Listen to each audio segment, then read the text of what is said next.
Hey, welcome back to the channel. This is Chris with Chris Flores Media. Today, I want to go over my most popular video on my channel, and I want to give you a year later, let you guys know if these top accessories that I recommended over a year ago for the Sony a6400, if I still recommend them today, a year later, all right? So, unfortunately, I don't have the a6400 in front of me. I did sell it because I upgraded a full frame. Right now, I'm recording with the A7C, Sigma 24-70, and I've got the Sony a7 III as well, right? So let me tell you, see if I can save you some money on these accessories that I did recommend for the a6400 when that was my main camera, right? So let's play, let's see what I talk about, and I'll let you know right now, a year later, if I still recommend them. It's the kit lens. You need the kit lens. Why do you need it? Should you stick with the kit lens? Should that be like your main lens, or will that be like, hey Chris, is that my go-to good lens? Like, no, it's not. Get the kit lens if only that's all you can afford, or if you're really into like just something really compact, something that you probably won't like use professionally, then I would recommend the kit lens. It's good enough. If not, if you do have more budget, or if you're looking to get like up your level, or just looking to use it for professional use, then I highly recommend get the Sigma 16 1.4 for YouTube or any wide angle stuff. All right, so let's go on to see what else I talk about here. You got this U-rig cage. I love it. It's comfortable in the hand. I've got a review on this cage.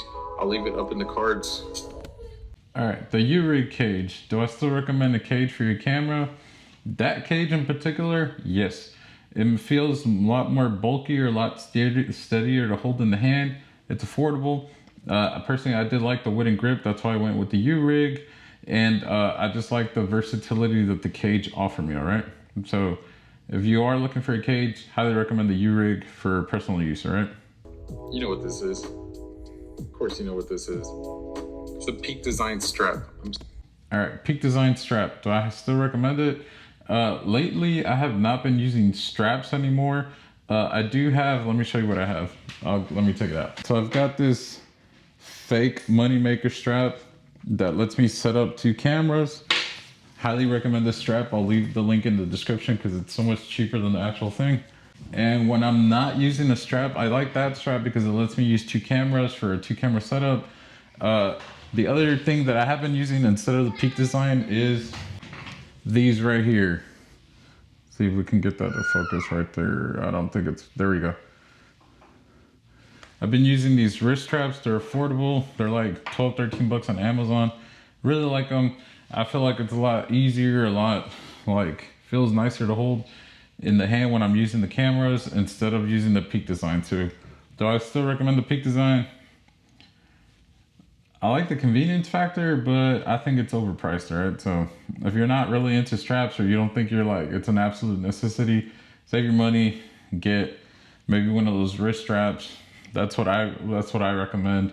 Or if you are running a 2 camera setup, then just get you that fake moneymaker strap, right? Let's see what else I talk about. Are these little guys? You know what these are. Batteries. You know what? Batteries. You're gonna need a lot of batteries. Those batteries that I recommend there, I believe, are the First Power, something like that. It's in the description. The links are in the description. I do recommend those. They have held up for the whole time that I used them. Like I used the camera for about a year. So I do recommend those batteries, all right? So let's move on to the next thing. This guy, maybe you know what it is, maybe you don't. The battery grip, I do recommend it. Yes, this camera goes through batteries like crazy. I do recommend the battery grip. Feels good. It gives you more to hold on with that little camera. I highly recommend it. It fits 2 batteries, and if you use the included little cable, you can use the camera. It has a function button on there that you can use as a shutter, or not a function button, but it has like another shutter. So if you're shooting vertical, you got a shutter button right there, so it doesn't have to be really weird up here. I never used it because I would always forget to bring that cable. I wish there was some kind of way to just electronically do it, but I mean, for 50, 60 bucks, you can't complain. Get the battery grip. I do recommend it. Let's move on to the next thing. Is this beautiful lens. I love this lens. It's Sony 18-105 f4. I recommend that lens. It's a great lens. I love the character of the lens. It gives you a lot of focal range.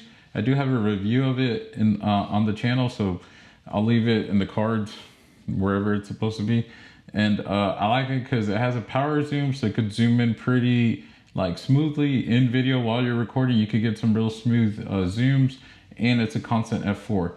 I am working on a video about the 2 lenses that I think are a must for the a6400, and stay tuned for that. See if this Sony 18-105 makes it to that list. But it is a great lens. I highly recommend it. I'm very happy. I got this small rig battery grip cage. Makes film. The small rig battery rig cage. It's like about $100. I don't recommend it. I bought it thinking that since I got the battery grip, I'm gonna like need to rig it out. I never did. It just added weight. It just added bulk. It wasn't that comfortable to hold in the hand. I think a better setup would have just been just the camera and the battery grip, or the camera and the U-rig cage with like some kind of external battery to it.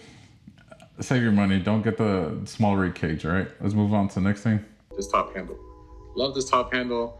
I've mentioned it a couple times in other videos. The U-rig top handle. I bought it thinking I was gonna really use it a lot. It is a great rig, or it is a great top handle. It does provide like, you know, some rigging capabilities.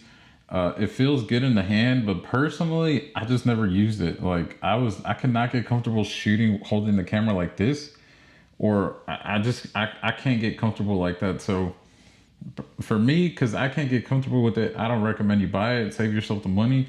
But if you are someone that uses top handles a lot, or you think that it's going to give you a lot of more functionality with the camera, then this top handle is one that I would recommend, right?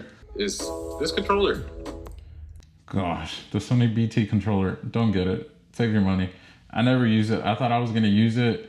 I never used it because, I mean, for me, it's just faster. Just hit record on the camera right here, especially for YouTube stuff. Or if I'm filming somebody behind the camera, like I'm behind the camera, I never ever use this thing. I don't even know where it's at. I have to find it. Save your money. Don't get it. All right. Looks like that's about it. All the things that I did recommend back then, but a year later, the things that I'm telling you you should buy, things you shouldn't buy. All right.